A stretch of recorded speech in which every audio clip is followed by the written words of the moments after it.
Was this sort of a political beat-up, if you will, because of the election environment? Yeah, I think all the evidence points in that direction. I mean, the announcement was in the middle of an election campaign, and as former Prime Minister Turnbull said, the security agencies, that is those people with the access to the highest, most classified information, they said it was fine in 2015, 2021 and 2023. So I think all the evidence does point in the direction that it's domestic politics driving this. It's interesting at the moment because when you take a look at the bilateral relationship, obviously much improved over just a few years ago where things were quite awful. Are the conversations more about the opportunities that Australia can seize, particularly in light of what's going on in the US pertaining to China, than diplomatic risks? Yeah, look, I think both Canberra and Beijing are pretty clear-eyed about the state of the relationship. I mean, neither side is imagining that they're geopolitically aligned. But the fact are, those opportunities that you referenced are real. I mean, the China-Australia Free Trade Agreement, for example, has been 10 years in operation now, and during that time, Australian trade with China has more than doubled. It hasn't increased that much to the rest of the world. So while those risks are real, the opportunities are real too, and both sides recognise the benefits.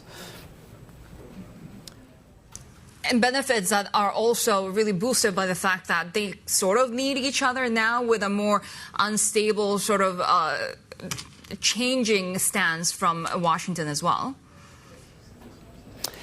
Yeah, look, the problem for Canberra is that Washington is not behaving as a friend at the moment. I mean, that's just a fact that the Australian government has to deal with.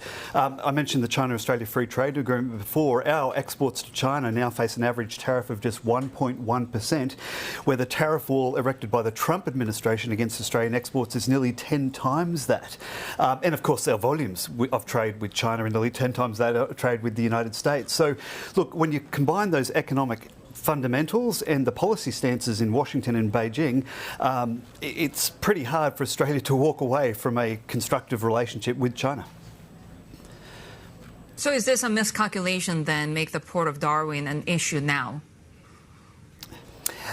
Look, I would describe it, just speaking personally, as unfortunate in the sense that it seems pretty clear to me that it really is about domestic politics more than anything else, certainly not about anything, genuinely security related. But if the question is, do I think that Beijing will blow up the broader bilateral relationship if the Australian government does force this sale?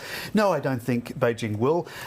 There's plenty of things that Beijing doesn't like about the Australian government's decision making, and this would just be one more of them. But I think the calculation in Beijing is that its energies are focused on the US, and there's nothing really to be gained by blowing up the relationship with Australia at this point in time. I was going to say there's plenty on that plate already, right? So for Australia, though, do you think Canberra, particularly with a renewed mandate from the Albanese government and, very capable hands under Penny Wong as well, do you think the country is sort of executing all of the potential possibilities for what it has to gain?